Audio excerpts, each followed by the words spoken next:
सभी किसान भाई और व्यापारी बंधुओं को मेरा नमस्कार। आज है 16 अक्टूबर। आप देख रहे हैं कमोडिटी समीक्षा, आपका अपना चैनल। कैसे हैं आप लोग? हमेशा की तरह आज के इस वीडियो में हम चर्चा करेंगे एग्री कमोडिटीज के ट्रेड पे। मॉर्निंग अपडेट्स रहेगा, क्या रह सकता है आगे का रुझान और क्या चल रहा है अभी मार्केट में, स्पेशली मसालों में, ग्वार में, कैस्टर में, इलायची में, सारी चीज़ हम डिस्कस करने वाले हैं। तो लास्ट तक आप जुड़े रहेंगे। आगे बढ़ने से पहले जो वायदा में ट्रेड करते हैं उनके लिए एक डिस्क्लेमर रहेगा कि अगर आप वायदा में ट्रेड करते हैं तो रिलेटेड डॉक्यूमेंट केयरफुली पढ़े। वायदा में ट्रेड करना काफ़ी ज़्यादा रिस्की होता है और ये यहाँ पे जो भी इंफॉर्मेशन मैं बता रहा हूँ वायदा से रिलेटेड सिर्फ इंफॉर्मेशन पर्पज के लिए बता रहा हूँ। तो स्टार्ट करते हैं हमेशा की तरह। आज ग्वार सीड से स्टार्ट करेंगे क्योंकि ग्वार के व्यापारी काफ़ी ज़्यादा एग्रेसिव रहते हैं। जिस हिसाब से मार्केट अभी ट्रेड कर रहा है ग्वार का, स्पेशली अगर आप देखेंगे ग्वार सीड में एक रिकवरी के बाद मार्केट थोड़ा सा डाउन होते हुए दिखा था। ओवरऑल फंडामेंटल ग्वार सीड के अभी पॉजिटिव लग रहे हैं। जिस हिसाब से सोइंग में डिले हुई थी और अराइवल्स की संख्या काफ़ी ज़्यादा कम आ रही है। अगर पिछले साल के कंपेयर में देखेंगे तो टोटल जो अराइवल्स है, टोटल अराइवल पिछले साल के कंपेयर में लगभग 70% तक कम आते हुए मंडियों में दिख रहे हैं। तो इसका टोटल असर आप देख सकते हैं कि प्राइस पे आपको देखने के लिए मिल सकता है। लेकिन सबसे बड़ी बात है कि आगे चल के कितने अराइवल्स आएंगे, ये देखने वाली बात है। क्योंकि ये जो 15 अक्टूबर से लेकर 15 नवंबर के बीच का ये जो टाइम रहता है, ये पीक टाइम रहता है ग्वार के अराइवल्स का। और ये टाइम जनरली इस टाइम पे देखेंगे अक्टूबर के बाद जनरली भाव ग्वार के मैक्सिमम टाइम पे गिर ही जाते हैं नवंबर में। लेकिन इस बार जो हार्वेस्टिंग में डिले हो रही है, कटाई थोड़ी लेट से हो रही है, सप्लाई मार्केट में कम आ रही है, इसका असर आपको ग्वार के प्राइस पे देखने के लिए मिलना चाहिए। फंडामेंटली इस बार एरिया कम रहा था, उसके चलते हमने देखा था कि प्रोडक्शन भी काफ़ी ज़्यादा कम रहने की संभावना है। लगभग 20% तक प्रोडक्शन कम रह सकता है। 4.5 लाख टन के आसपास का अनुमान निकल के आ रहा है। लेकिन देखते हैं कितना प्रोडक्शन कम है, हर किसी का अपना अपना अनुमान रहता है। लेकिन ग्वार सीड में अगर पर्टिकुलरली अगर आप जोधपुर मार्केट की बात करेंगे तो जोधपुर मार्केट ओवरऑल देखेंगे तो 4950 के आसपास ट्रेड करते हुए दिखा था कल। और उसी तरह अगर आप ग्वारगम की बात करेंगे तो ग्वारगम 9220 के आसपास। बीकानेर मार्केट जो था 4860 के आसपास। बीकानेर और जोधपुर में एक लंबा गैप बनते हुए दिखा है। और जोधपुर मार्केट में, चूंकि जोधपुर मार्केट स्टैंडर्ड मार्केट रहता है, उसी के हिसाब से एनसीडीएक्स भी आपका चलता है। एनसीडीएक्स में और जोधपुर मार्केट में देखेंगे जो डिफरेंस है काफ़ी ज़्यादा कम बनते हुए दिखा है। अभी भी जोधपुर मार्केट थोड़ा सा देखेंगे तो एक तरह से पॉजिटिव में ही चलते हुए दिखा है। वहीं अगर आप ग्वारगम की बात करेंगे, स्पेशली ग्वारगम में प्रीमियम में चल रहा है जोधपुर मार्केट। जो कल क्लोजिंग बनती हुई दिखी थी नवंबर कॉन्ट्रैक्ट की, हमने देखा था जो क्लोजिंग बनी थी 9100 के आसपास, 9100 9122 के आसपास की क्लोजिंग ग्वारगम में आपको बनती हुई दिखी थी। तो कहने का मतलब ये है कि जिस हिसाब से स्पॉट प्राइस अभी भी प्रीमियम में चल रहा है, तो एक तरह से एक सेंटिमेंट है कि स्पॉट में जो हाजिर बाजार है, हाजिर बाजार में डिमांड कहीं ना कहीं बेहतर है। स्पेशली ग्वारगम की सप्लाई कम है, इन सारी चीज़ों के चलते प्राइस ऊपर चलते हुए दिख रहे हैं। कल अक्टूबर कॉन्ट्रैक्ट की डिलीवरी उनकी एक्सपायरी है और देखेंगे कितनी डिलीवरी मार्क होती है, वो देखने वाली बात रहेगी। लेकिन जो एनसीडीएक्स पे जो स्टॉक्स पड़े थे एनसीडीएक्स के गोडाउन में, वो कहीं ना कहीं चिंता वाली बात ग्वार के लिए रह सकती है। क्योंकि अभी भी जो ग्वारगम का स्टॉक्स मैं देख रहा था 27,000 टन के ऊपर का स्टॉक्स है। पिछले साल ये जो स्टॉक थे लगभग 22,000 टन के आसपास थे और इस साल 27,000 टन। तो कहने का मतलब है कि लास्ट ईयर के कंपेयर में एनसीडीएक्स का जो स्टॉक्स है ग्वारगम ग्वार सीड का भी ज़्यादा है। सीड का भी जो स्टॉक था अगर मैं देख रहा था वो 23,926 टन के आसपास ग्वार सीड का स्टॉक था। लास्ट ईयर कितना स्टॉक था? लास्ट ईयर अगर आप देखेंगे तो लास्ट ईयर का जो स्टॉक था लगभग 16 तारीख को 10,773 टन। तो दुगने से भी ज़्यादा का स्टॉक्स अगर आप देखेंगे तो ग्वार सीड का अभी मार्केट में एनसीडीएक्स के गोडाउन में पड़ा हुआ है। तो ये सारी चीज़ें कहीं ना कहीं हो सकता है कि मार्केट को ज़्यादा बढ़ने से रोके। और सबसे बड़ी बात कि क्या है कि क्रूड भी अभी $60 के नीचे ट्रेड कर रहा है। अभी जो नए सौदे होंगे एक्सपोर्ट के, उसके पे भी नज़र रखनी होगी, नए सौदे कैसे चल रहे हैं। ओवरऑल देखा जाए तो इस पर जिस हिसाब से टैरिफ लगा हुआ है, तो टैरिफ के चलते हो सकता है कि जो एक्सपोर्ट है वो कम रहेगा सितंबर ऑनवर्ड्स।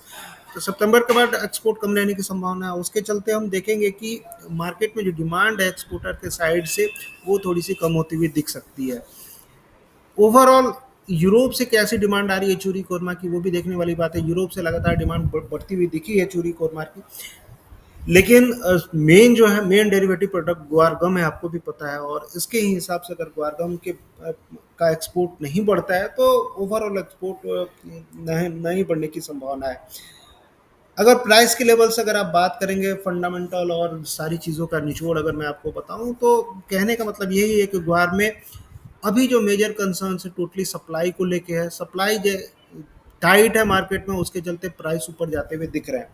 लेकिन ऊपर में अगर आप लेवल्स के हिसाब से देखेंगे, तो स्पेशली अगर आप वायदा बाजार में देखेंगे, तो जो सपोर्ट बना हुआ है अभी भी 4900 का बना हुआ है। यानी कि कहने का मतलब है कि ग्वार सीड अभी के लिए 4900 के आसपास आएगी तो अच्छी खासी खरीदारी आपको ग्वार सीड में बनती हुई दिख सकती है।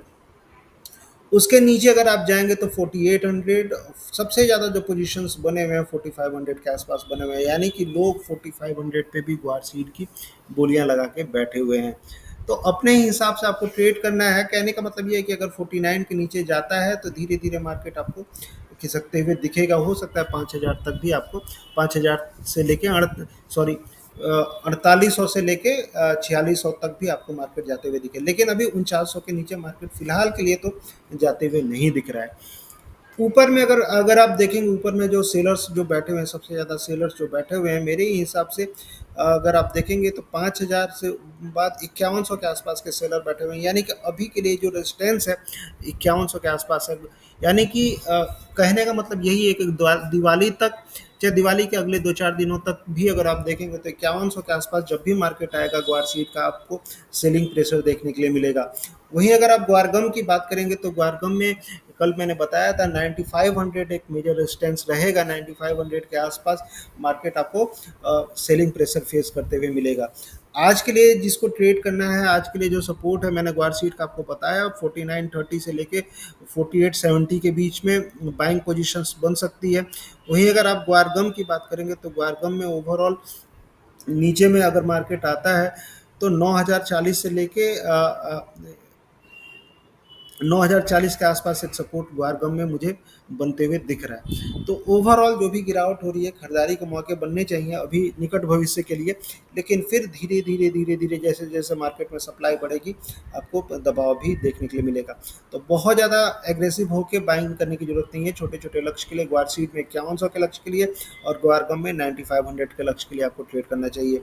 नीचे में लेवल्स मिलते हैं तो उस हिसाब से आपको ट्रेड करना चाहिए। ज़्यादा जानकारी है चाहते हैं तो मैं लास्ट में नंबर रहेगा, उस पे आप मुझसे पूछ सकते हैं, जान जुड़ सकते हैं।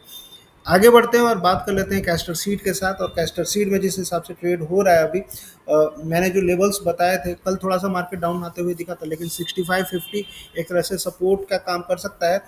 अगर मार्केट इन स्तरों पे आता है 6550 के आसपास, तो आपको कैस्टर सीड में खरीदारी करनी चाहिए। ओवरऑल कैस्टर सीड की अगर आप बात करें तो डिमांड निकल के आ सकती है, सप्लाई काफ़ी ज़्यादा टाइट है, कैरी फॉरवर्ड स्टॉक्स काफ़ी ज़्यादा टाइट है, क्रॉप डैमेज की खबर आ ही रही थी, तो ओवरऑल सेंटीमेंट कैस्टर सीड का मेरे हिसाब से तेज रहना चाहिए। जल्द ही मार्केट आपको 6800 तक आते हुए दिखेगा। अब बात कर लेते हैं मसालों में, और मसालों में हल्दी की सबसे पहले बात करेंगे। हल्दी में जिस हिसाब से मार्केट अभी ट्रेड हो रहा है, आपको भी पता है कि पिछले 2-3 सेशन से काफ़ी अच्छी खासी खरीदारी हल्दी में देखने के लिए मिली है। अभी मार्केट टोटली कंफ्यूज है कि आगे क्या हो सकता है, प्रॉफिट बुकिंग आएगी, क्या होगा। तो देखिए, दो दो चीज़ें हैं। सबसे बड़ी चीज़ क्या है कि डिमांड के साइड से अगर आप देखेंगे तो ये जो टाइम रहता है अक्टूबर नवंबर, डिमांड का टाइम रहता है। डिमांड ग्राहकी निकल के अच्छी खासी निकल के आ रही है, लोग अच्छा खासा ट्रेड कर रहे हैं हल्दी में। और सबसे बड़ी बात है कि एक्सपोर्ट भी आपको निकल के आते हुए दिखाई देगा, तो डिमांड साइड से चीज़ें काफ़ी ज़्यादा बेहतरीन दिख रही हैं। वहीं अगर आप सप्लाई की बात करेंगे तो मैं देख रहा था अभी एमडी का भी अनुमान अभी आया था, और बारिश का अनुमान छिटपुट दिखाई दे रहा है। और इसके चलते आप देखेंगे जो क्रॉप है, ऑलरेडी हमने अक्टूबर में काफ़ी ज़्यादा बारिश देखी थी स्पेशली तेलंगाना में। उसके बाद ये जो ग्रीन देख रहे हैं मध्य महाराष्ट्र और तेलंगाना, मतलब मॉडरेट रेनफॉल अभी रहेगी, बारिश रहेगी ही। इसके चलते देखते हैं कितनी क्रॉप डैमेज है, क्या है। लेकिन बारिश अभी कंटिन्यू कब तक, ये 21 अक्टूबर तक दिखा रहे हैं, 21 अक्टूबर तक बारिश अभी कंटिन्यू रहने वाली है। दूसरी चीज़ क्या है कि अगर स्टॉक्स के हिसाब से देखेंगे, अक्टूबर कॉन्ट्रैक्ट कल एक्सपायर होने वाला है और डिलीवरी मार्क होगी।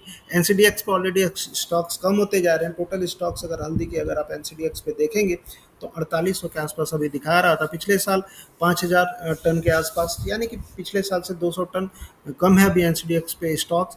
आगे चल के और ज़्यादा स्टॉक्स कम होंगे और ये सारी चीज़ें कहीं ना कहीं हल्दी को सपोर्ट करते हुए दिखेंगी। सप्लाई साइड से ऑलरेडी मैंने बताया था, इस साल प्रोडक्शन कम रहने की संभावना है और प्रोडक्शन काफ़ी ज़्यादा कम रह सकता है। क्रॉप डैमेज ऑलरेडी आपने देखा था तेलंगाना में, महाराष्ट्र में, हर जगह क्रॉप डैमेज की खबरें आ रही थी और ये क्रॉप डैमेज आगे भी आपको जारी रह सकती है। ओवरऑल यील्ड कम रहेगा। ये सारी चीज़ें देखते हुए लगातार हल्दी में बाइंग निकल के आ रही है। लेवल के हिसाब से अगर आप बात करेंगे, अगर पूछेंगे कि आज के लिए क्या करना चाहिए, तो 13,700 13,500 एक तरह से सपोर्ट है।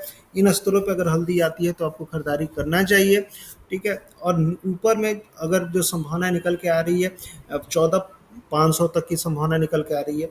14,500 के ऊपर निकलता है तो 14,680 और उसके बाद 14,900 आज के लिए ये मेजर रुझान रह सकता है हल्दी का। तो निचले स्तरों पे जो भी गिरावट होती है हल्दी में, आपको खरीदारी की संभावना बनती हुई दिखेंगी।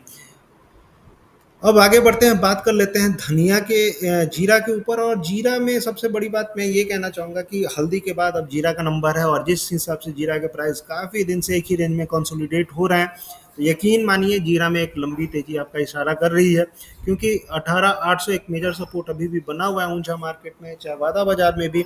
और धीरे धीरे आप देखेंगे कि मार्केट आपको ऊपर चढ़ते हुए दिखाई देगा। फ्रेश बाइंग लगातार जीरा में निकल के आ रही है। एक्सपोर्ट डिमांड और जिस हिसाब से सीजनल डिमांड रहती है, सप्लाई अगर आप देखेंगे, ट्रैक करेंगे, जीरा की सप्लाई लगातार कम होती जा रही है। और अभी जो मेजर ध्यान है सोइंग के ऊपर है, बुआई चल रही है जीरा की और बुआई कहीं ना कहीं कम होने की संभावना बनती हुई दिख रही है। ये सारी चीज़ें जीरा को सपोर्ट करेंगी। तो कहने का मतलब यही है कि जो चीज़ें आपने हल्दी में देखी वो चीज़ आपको जीरा में भी दिखने के लिए मिल सकती है। बहुत जल्दी जीरा में एक लंबी तेजी आपको आती हुई दिखाई देगी। तो जो भी गिरावट हो रही है जीरा में, खरीदारी के मौके आपको बनने चाहिए। अगर पर्टिकुलरली आज के लिए बात करेंगे तो आज के लिए 19,000 और 18,800 एक मेजर सपोर्ट है। ऊपर में 19,600 और उसके बाद 19,900 तक के लेवल आपको देखने के लिए मिल सकते हैं। वहीं अगर आप धनिया की बात करेंगे तो धनिया में जिस हिसाब से सेंटीमेंट अभी बना हुआ है, मैंने आपको बताया था प्रॉफिट बुकिंग होगी और प्रॉफिट बुकिंग लगातार हुई। लेकिन अब जो सपोर्ट निकल के आ रहा है 7,050, 7,950 से लेकर 7,850 के आसपास का सपोर्ट रहेगा धनिया में। जो भी गिरावट होगी आपको धनिया में खरीदारी करनी चाहिए। स्टॉक्स धनिया के मैं देख रहा था काफ़ी ज़्यादा कम है, काफ़ी ज़्यादा कम मतलब काफ़ी ज़्यादा कम। जो स्टॉक्स थे ओवरऑल 4,000 टन के नीचे भी धनिया का स्टॉक्स खिसक चुका है। और जो एग्जैक्ट नंबर आ रहे थे धनिया के स्टॉक्स के, वो 3,748 टन। लास्ट ईयर कितना था? लास्ट ईयर 10,000 टन से भी ऊपर का स्टॉक्स धनिया का था। आप देख सकते हैं 10,957 टन का स्टॉक्स लास्ट ईयर धनिया का था। तो कहने का मतलब सीधी से सीधा है, एनसीडीएक्स पे धनिया के स्टॉक्स काफ़ी ज़्यादा टाइट हैं। एक्सपोर्ट डिमांड लगातार निकल के, इस बार हमने धनिया का एक्सपोर्ट काफ़ी बेहतरीन होते हुए दिखा था। डिटेल में अगर आपको चाहिए धनिया पे रिपोर्ट तो आप जुड़ सकते हैं, मैं बताऊंगा आपको। लेकिन ये जान के चलिए कि एक्सपोर्ट इस साल काफ़ी बेहतरीन निकल के आ रहा है। स्टॉक्स भी काफ़ी ज़्यादा कम है। तो ये सारी चीज़ें कहीं ना कहीं इंडिकेट करती हैं कि धनिया के प्राइस आपको ऊपर जाते हुए दिखेंगे। कोटा मार्केट भी 8200 के ऊपर ट्रेड करते हुए दिख रहा है। तो धीरे धीरे आप देखेंगे जो भी गिरावट हो रही है 7,850 के आसपास, चाहे 7,950 के आसपास, वहाँ से खरीदारी बनेगी और ऊपर में 8400 से लेके 8600 तक के लेवल आपको धनिया में जल्दी बनते हुए दिखेंगे। छोटी इलायची में मैंने आपको बताया था, छोटी इलायची में खरीदारी का समय आ गया है और जो भी गिरावट हो रही है खरीदारी करिए। फ्रेश अराइवल्स आपको तमिलनाडु केरला से निकल के आ रहे हैं, इंडोनेशिया, ग्वाटमाला, हर जगह से फ्रेश अराइवल निकल के आ रहे हैं। लेकिन सबसे बड़ी बात है कि कैरी फॉरवर्ड स्टॉक्स और स्टॉक्स काफ़ी ज़्यादा टाइट हैं। सप्लाई काफ़ी ज़्यादा निकल के आई थी अक्टूबर में, सितंबर में पुराने स्टॉक्स निकल के आ रहे हैं, क्योंकि बायर्स जो हैं वो काफ़ी दिन से स्टॉक्स रखे हुए हैं। उनका इंटेंशन यही है कि जो फ्रेश माल है उसको उठाया जाए। इसके चलते ग्राहकी निकल के आपको छोटी इलायची में निकल के आती हुई दिख रही है। तो ओवरऑल सेंटिमेंट छोटी इलायची के मेरे हिसाब से तेज रहने चाहिए। वहीं अगर आप बड़ी इलायची की भी बात करेंगे तो बड़ी इलायची में गैंगटॉक मार्केट में प्राइस 1450 के आसपास ट्रेड करते हुए दिख रहे हैं। धीरे धीरे गैंगटॉक मार्केट भी तेज हो रहा है। तो ये सारी चीज़ें इंडिकेट करती हैं कि डिमांड कहीं ना कहीं छोटी इलायची और बड़ी इलायची में भी बनी हुई है। तो उस हिसाब से आपको ट्रेड करना चाहिए। छोटी इलायची जल्दी आपको 2800 और बड़ी इलायची जल्दी आपको 1700 के आसपास बनती हुई दिखेगी। वहीं अगर आप काली मिर्च की भी बात करेंगे तो काली मिर्च का जो मैं चार्ट देख रहा था, काली मिर्च में भी अगर आप देखेंगे तो मार्केट लगातार सपोर्ट पे बना हुआ है और धीरे धीरे तेज होते जा रहा है, ठीक है। तो 709 ये देखिए चार्ट के हिसाब से अगर आप देखेंगे तो ट्रेंड लाइन सपोर्ट एकदम बेहतरीन बना हुआ है, ट्रेंड लाइन सपोर्ट को लेके चल रहा है मार्केट। और बहुत जल्द ही आप देखेंगे 724 750 के आसपास मार्केट जाते हुए दिखेगा। तो काली मिर्च में मेरे हिसाब से जो भी गिरावट हो रही है, मैं कई दिनों से बोल रहा हूँ आपको खरीदारी करके चलनी चाहिए। काली मिर्च का जो मार्केट है काफ़ी ज़्यादा बेहतरीन मेरे हिसाब से बनते हुए दिख रहा है। वहीं अगर आप कुक्कुट की बात करेंगे, कुक्कुट में मेरे हिसाब से अभी सेलिंग प्रेशर बरकरार रहना चाहिए। और कुक्कुट जिस हिसाब से अभी ट्रेड कर रहा है, नीचे में 2850 के लेवल से लेके 2800 तक के लेवल आपको देखने के लिए मिल सकते हैं। ऊपर में जो भी बाउंस बैक होता है आपको बिकवाली करके कुक्कुट में चलना चाहिए। चना में मैंने आपको बताया था, चना में खरीदारी धीरे धीरे लौटती हुई दिख रही है। और चना में क्योंकि इस टाइम पे सीजनल डिमांड रहती है, तो ये सारी चीज़ें सप्लाई धीरे धीरे आप देखेंगे बिकवाल कम होते जा रहे हैं। डिटेल रिपोर्ट चना पे चाहिए तो आप मुझसे जुड़िए। लेकिन बस ये जानिए कि चना में अभी जो संभावना बन रही है 6000 से लेकर 6400 तक की संभावना बन रही है। अभी 6000 आपको ध्यान में रखना चाहिए, उसके ऊपर निकलेगा तो फिर देखेंगे। लेकिन ओवरऑल चना में धीरे धीरे आपको तेजी की संभावनाएं बनती हुई दिख रही हैं। तो ये था एग्री कमोडिटीज़ पे मेरी राय। बहुत सारी चीज़ें रहती हैं मैं नहीं बता पाता हूँ, तो कोशिश रहेगी ज़्यादा से ज़्यादा अगर आप जुड़ेंगे तो आपको पता चलेगा क्या चल रहा है क्या नहीं चल रहा है। और जो लोग पहली बार देख रहे हैं उनसे यही रिक्वेस्ट रहेगा कि लाइक करें, ज़्यादा से ज़्यादा शेयर करें। और ज़्यादा और डिटेल में जानकारी चाहिए किसी भी कमोडिटी की, किसी भी एग्री कमोडिटी की, तो आप इस नंबर पे मैसेज करिए मुझे, चाहे कॉल करिए। तो कोशिश रहेगी कि आपकी हेल्प कर सकूँ। तो मिलते हैं फिर नेक्स्ट वीडियो में, तब तक के लिए थैंक यू, जय हिंद। और सबसे बड़ी बात है कि कमेंट करिए ज़्यादा से ज़्यादा। प्रयास जो रहता है आप ही लोग के लिए रहता है, तो प्रोत्साहित करिए। मिलते हैं फिर नेक्स्ट वीडियो में, तब तक के लिए थैंक यू, जय हिंद, धन्यवाद।